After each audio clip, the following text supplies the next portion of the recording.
Well, whoever installed the hose at the factory, just, you know, it was a barred fitting under the, on the oil pan underneath the engine to get that out to the side.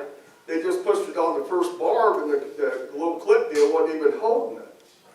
And when he changed oil, he must have twisted it or whatever.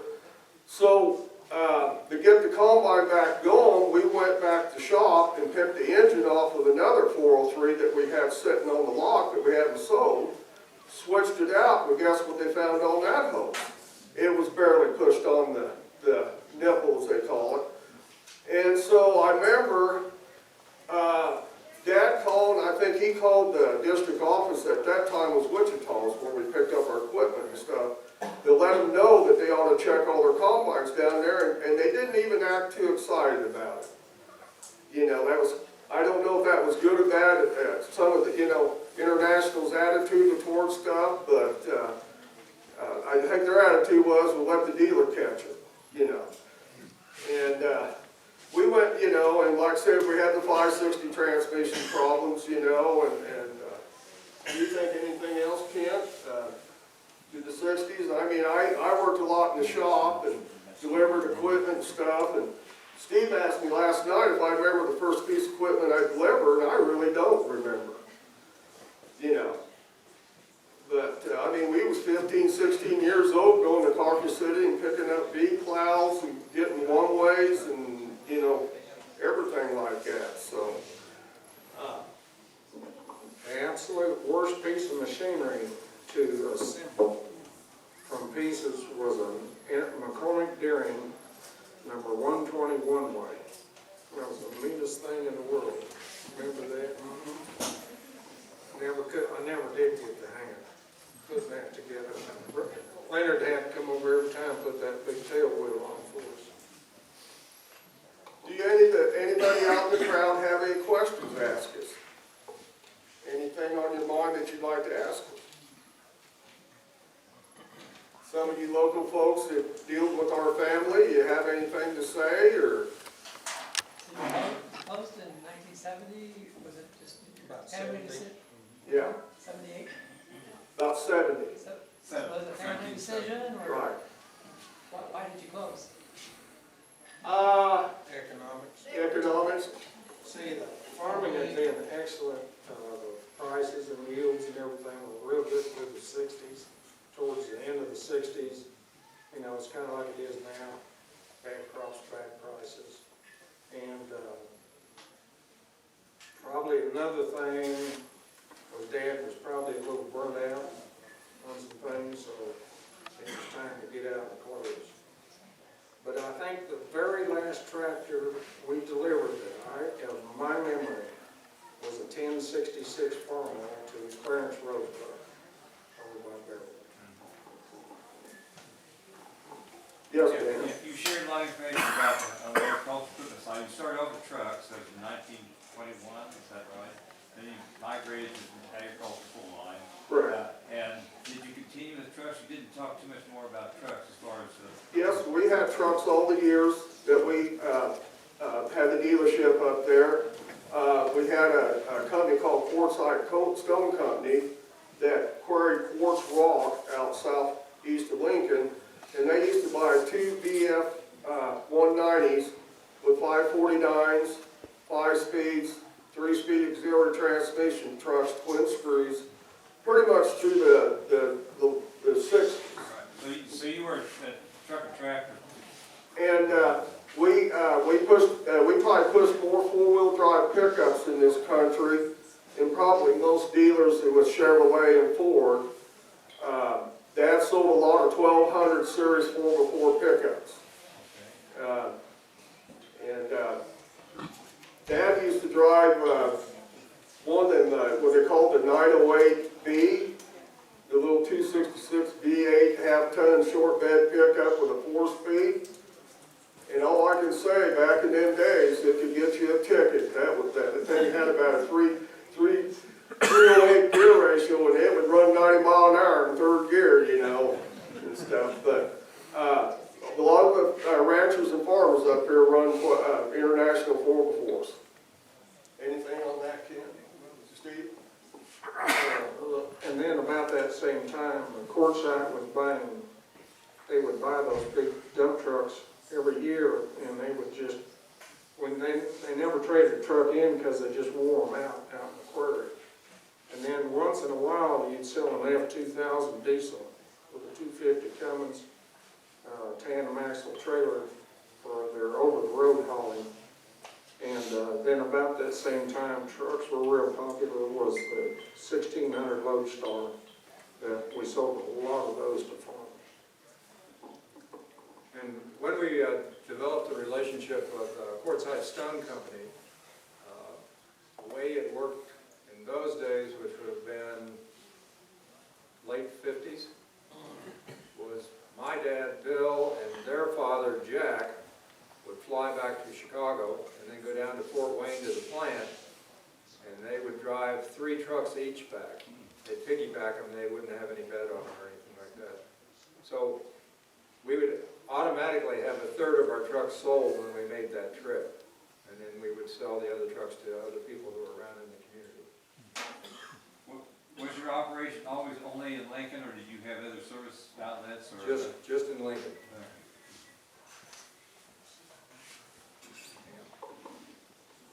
Well, this is the height of the political season, and the Lincoln County Road Department only wanted to have in their fleets was R190 dump trucks. Now, they would let Ford and Chevrolet get bids on pickups and light stuff, but when it came to the heavy trucks, Lincoln County would only buy internationals. And so they kept going out and bidding until they got the bid right. Well, that's something I didn't know, but, you know, through the 60s, this part of the country, that people don't know, it was hay operation, wheat, milo, not too much corn, probably not much soybeans at the time we was farming, you know, soul feed and stuff. We sold a lot of balers. And then, of course, we took on the farmhand line, and so we had the accumulators and the farmhand loaders with the fork to pick up the 8 bales. And we had New Hollands. New Holland, we sold about as many New Hollands as we did international balers, but we sold a lot of, 45 balers? Yep. In this country. They were pretty popular here.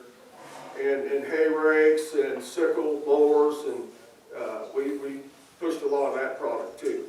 Were the 45s more popular than the 55s? Yeah, I think the 55 was a little bigger capacity, a little more money, and most on the farm, 45 was plenty adequate for the money. And most of them were PTO powered, too, weren't they? Do what? Most of them were PTO powered. Yeah, I barely ever remember selling an engine powered, except maybe a New Holland once in a while with a Wisconsin. We also had a Gale Farm Equipment distributorship too, during this period of time. There was, before I-70 went through, K-18 was one of the major routes to go from Denver to Chicago. And once these over-the-road semis reached Kansas City, until they got to Denver, for a period of time, and I don't know how many years, but my recollection, and this is just a recollection, it was like 3, maybe 4 years, we were the only certified diesel mechanics on that route. And what was that time frame then? Well, it was about,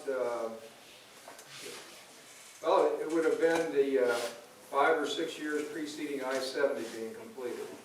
Because they'd have to come right through Lincoln to get on out to Denver. But, and I wasn't very old, so let's see, born in 46, so this would have been 54, 55. They got me up one night and had me go down to the garage in the middle of the night because they wanted me to climb the stack and cut it off so that they'd get this truck in and get it fixed because they were getting another one out. That was a fond memory. Learned a lot that night. Well, you know, back in the days working in the shop, selling automobiles because you had to keep the shop cleaned all the time, and you'd be busy working on a tractor, and there'd be somebody honking the horn wanting to get the car in there to get worked on right away.